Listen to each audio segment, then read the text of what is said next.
personal to me, as a person, as a Christian, as a Filipino, as a senator of this republic. I remember, Mr. President, na pinag-uusapan kasi yung smuggling ng bigas at nandito po si then Mayor Duterte. In fact, dun muna siya naghintay sa kwarto ni Senator Pia. And in the course of their conversation, tinawag nila ako, we joined. Then may nasabi si Mayor Duterte doon that caught my ear, no? So, sabi niya, Pia, Senator, formal siya, sabi niya, Senators, Senator Pia, Senator Alan, how I deal with criminals in Davao, I take responsibility, and one day, before God, I have to account.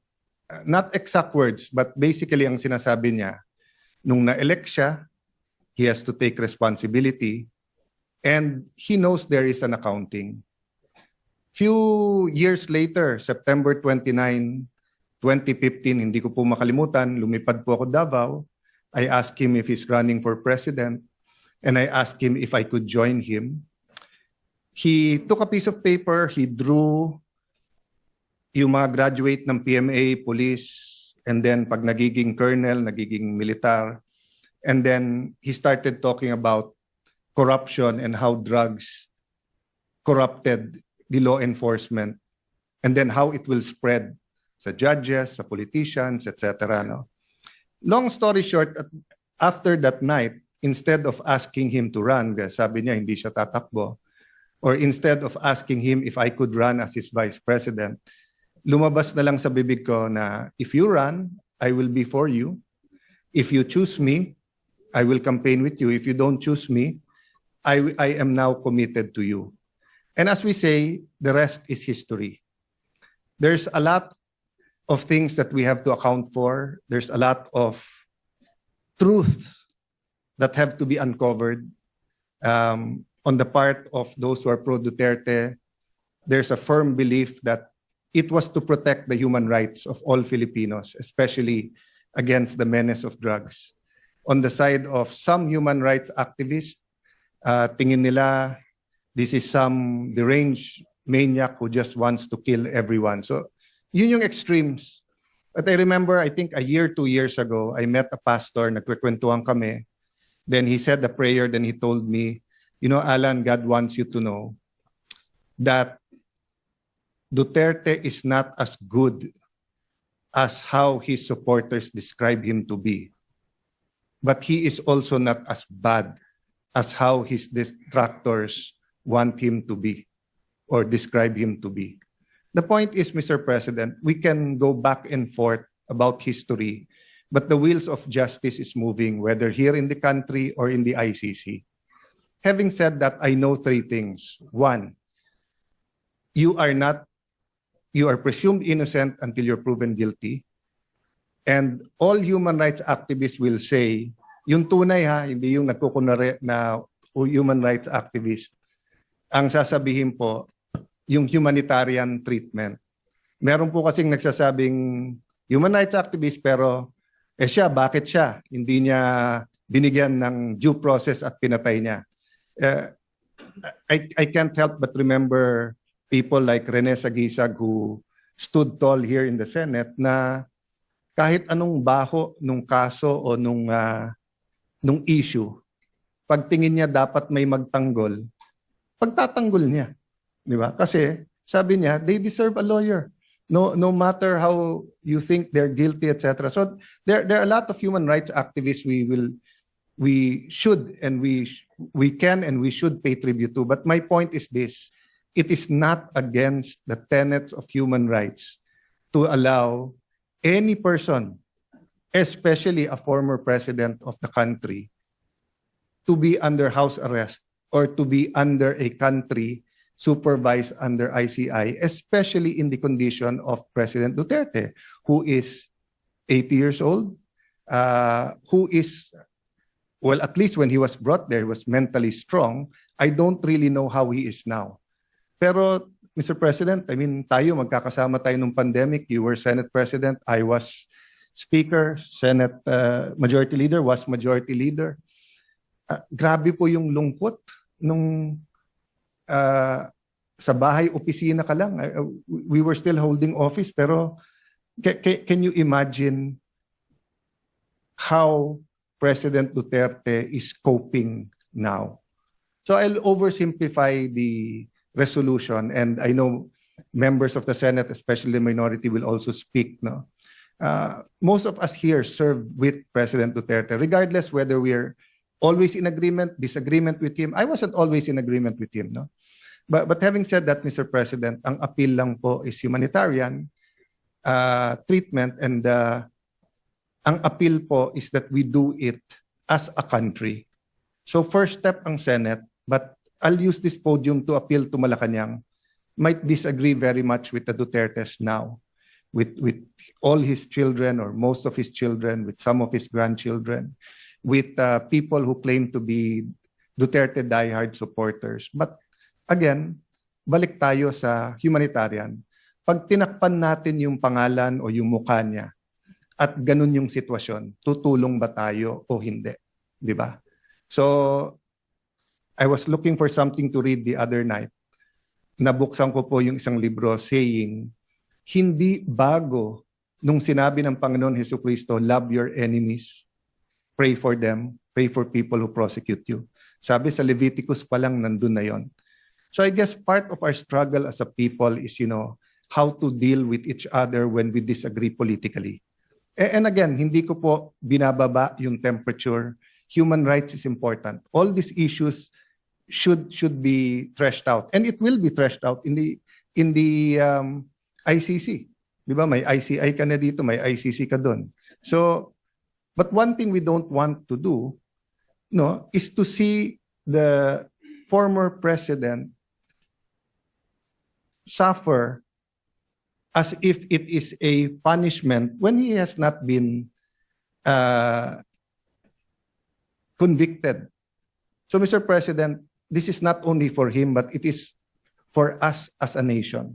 I cannot imagine what the country will do if something, I don't want to say it, but if something happens with him in the detention center at wala man tayong ginawa. So I'd like to thank you, Mr. President, the Majority Leader. I'd like to thank our colleagues that we took this up today, but I'd like to appeal to the palace na pag-aralan din nila. Just on the humanitarian, huwag nyo nang pansinin lahat ng tumitira o nagsasabi sa inyo o sa politika. Ang punto dito, he's a citizen of our country, he's 80 years old, he needs medical attention, he needs his family, he needs people to talk to. So thank you for this opportunity, Mr. President, and may I defer naman to the Majority Leader who will also sponsor this measure. Ano po ito? Base sa mga argumento na nabanggit kanina. Subalit, gaya ng nabanggit kanina ng ating Majority Leader na si Senator Zubiri, sinabi niya magagalit ang mga biktima ng EJK. Libo-libo ang pinatay. Libo-libo pa ang nawalan ng ama, ng ina, ng anak, na ang hiling ay hustisya. Tama rin na humingi ng hustisya. Saan tayo papanig? Tama, may basehan ang humanitarian konsiderasyon. Ngunit may basehan din yung daing at yung dalamhati at yung masasaktan na libo-libo nating mga kababayan na pinatay. Saan tayo? Humanitarian consideration o sa mga daing ng hinihiling ang hustisya? Bilang chairman ng Committee on Justice and Human Rights, nais ko mang pumanig sa isang banda. Tungkulin kong pumanig sa mga daing ng naghahanap ng hustisya. I vote no. May I record my vote as yes, and may I brief explanation, Mr. President? Go ahead. Yeah. First of all, Mr. President, again, with all due respect din sa mga nagsalita before us who opposed, Yung resolution po na ito, kasama lahat ng resolution po na final ng iba't ibang mga miyembro ng Senado, are within the rules of the ICC. Linawin ko po yun kasi parang sinasabi, ito yung mga president, ito yung pwede, ito hindi pwede. Galing nung research nyo, pero ang magde-decide pa rin yan ICC. At ang basehan ng decision nila ay hindi yung presidents ng ibang mga membro kasi iba-iba yung sitwasyon natin sitwasyon ng mga accused. So yung rules. Pangalawa po, lahat ng resolution na final natin kasama kay Majority Leader is consistent with each and every human rights convention that the Philippines signed. So what I want to emphasize, Mr. President, is iba ang vengeance sa justice Ang vengeance is an emotional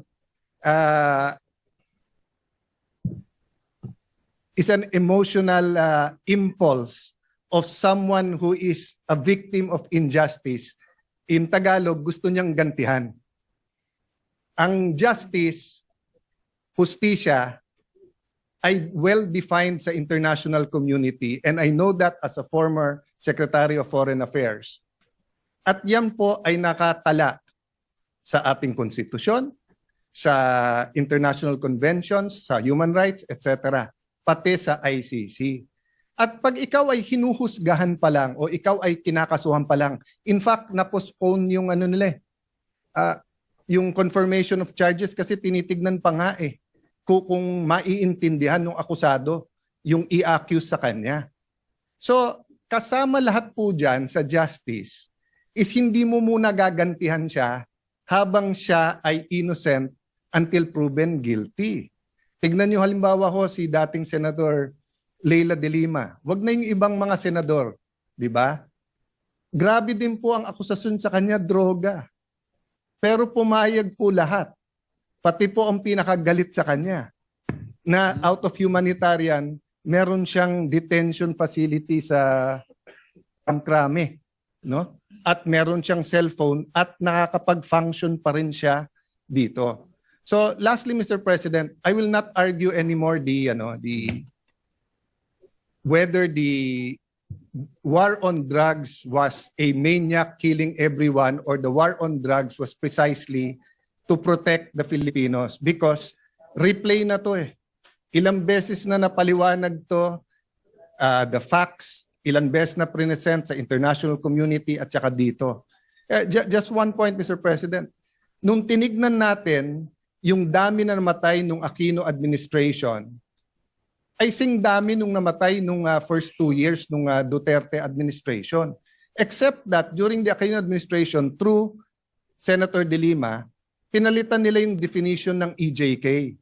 EJK, kapag yan ay labor union, yan ay human rights leader na napatay. Pero pag ordinaryong tao na napatay, hindi EJK. Biglang pagdating ni Duterte, lahat ng patay na hindi natural causes, EJK. Pero pag kinumpare mo, there was 13 to 16,000 every year in the Aquino and even before Aquino.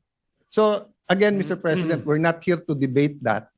History will judge. Precisely. Our courts here, the DOJ will that. I just have to reply, Mr. President, kasi nga it was brought up as if yun ang dinidebate natin.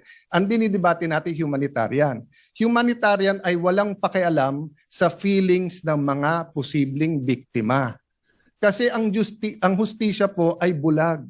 Ay nakatakip po yung mata para nga walang makita, no? So even if I was a victim of a crime here, no, at masakit na makita kong magpiyansa or may house arrest yung inaakusahan ko. Kung yun ang batas at pwede, hindi po dahilan na si Alan ayaw yun.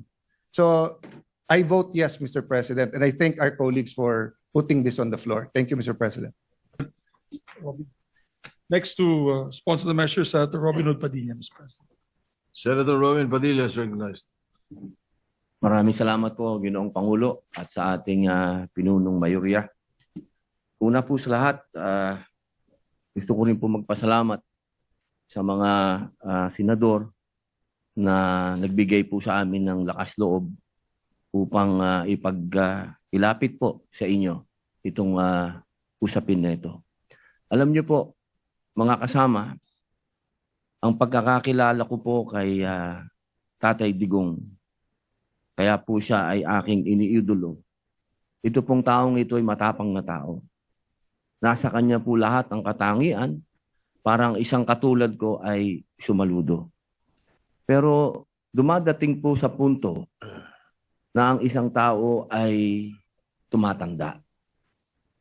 Alam niyo po, kung ikukumpara ko yung pangungulungan ko dito sa Pilipinas, sa pangungulungan ng ating Tatay Digong, ay napakalayo po.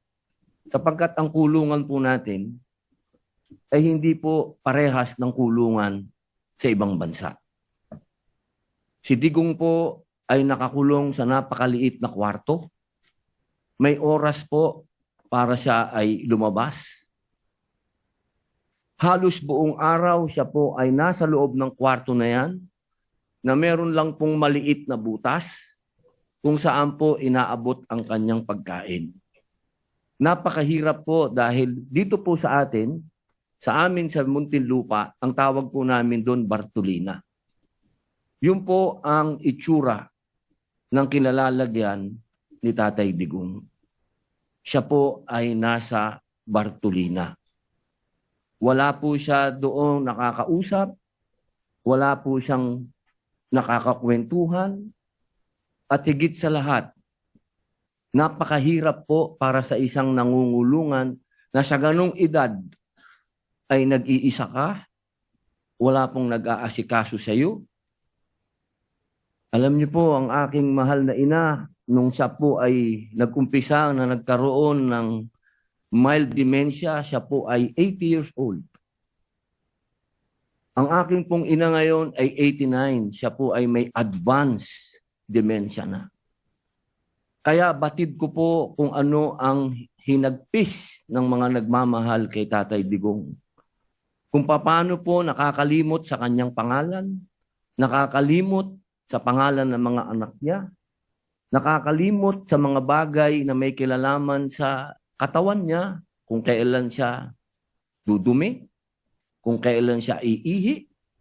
Mga bagay po yan na inilalapit ko po sa ating mga kasamahan at sa mga kababayan natin.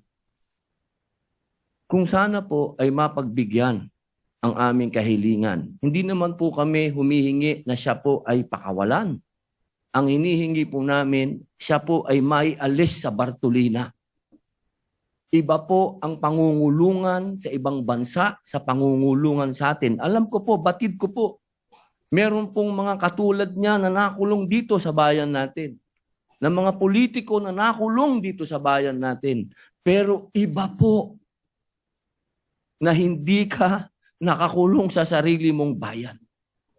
Yun lamang po, mga mahal kong kasama dito bilang mga Pilipino. Bilang mga Pilipino, isang matandang Pilipino ang merong karamdaman sa kanyang pisikal at mental.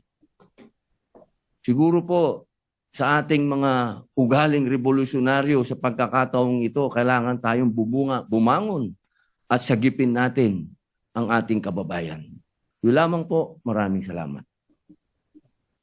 Majority Leader. Thank you, Mr. President. Next to sponsor the measures, no other than Senator Amy Marcos, Mr. President.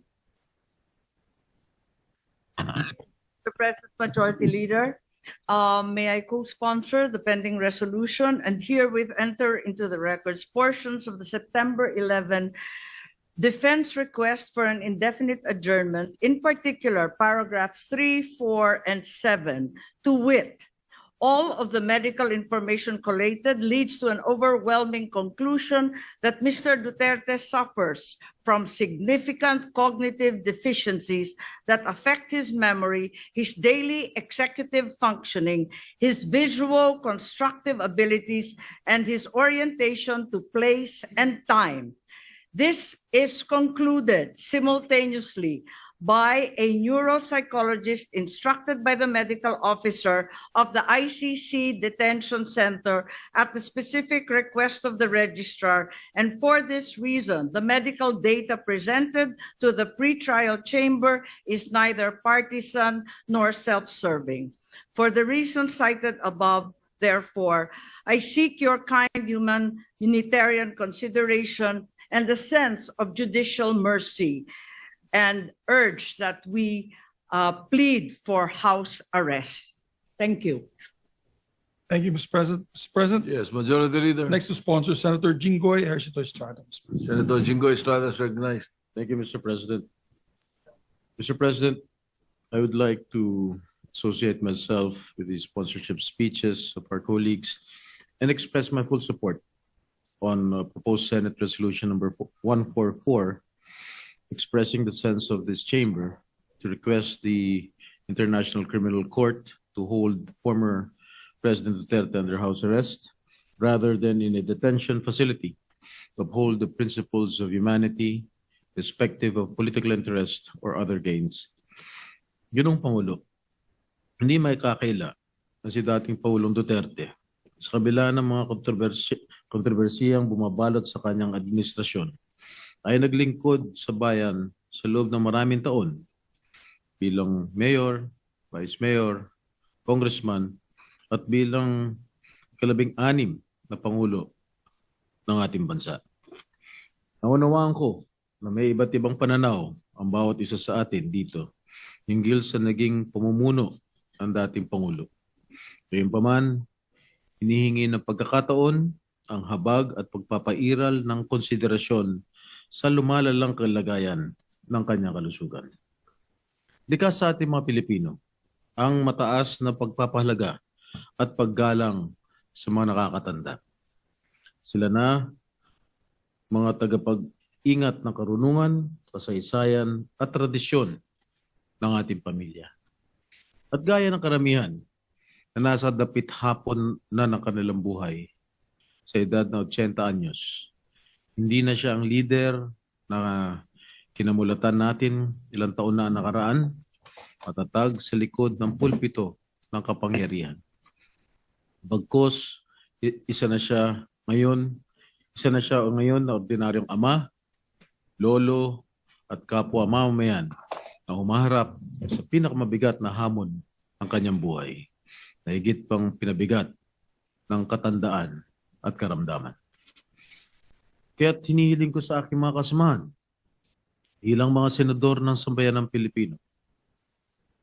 Kasama na rin ang ating mga kasamahan na sila Senator Risa, Senator Kiko, Senator Bam, na pairalin natin ang pag-unawa, pagbibigay halaga sa kalusugan at dignidad na nakatatanda, lalo na may dinadalang karamdaman.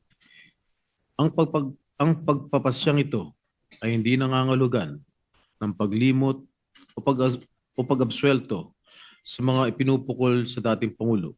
Pagkus ay pagbibigay ng pagkakataon na makapamuhay siya sa ilalim ng makataong kondisyon habang dinidinig ang kanyang mga kaso. Naway manaig ang ating pagkakaisa, lasakit at pagiging makatao. Dahil higit sa lahat, siya ay isa ring kapwa Pilipino. Sabi nga ng aking ama, dating Pangulong Estrada, walang tutulong sa Pilipino kundi kapwa Pilipino. Maraming salamat po, Ginoong Pangulo. Majority Leader. Thank you, Mr. President. Last but not least, to sponsor the measure, Senator Rodante Marcoleta. Senator Dante Marcoleta is recognized.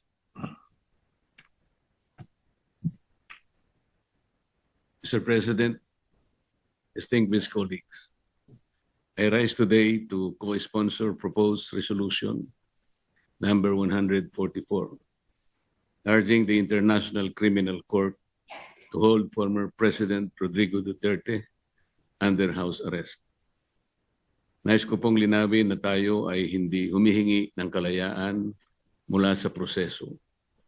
Hindi rin po ito pag-uusga sa merito o katotohanan ng mga kaso laban kay dating Pangulong Duterte. Ang panawagan lamang natin ay para sa isang makataong konsiderasyon.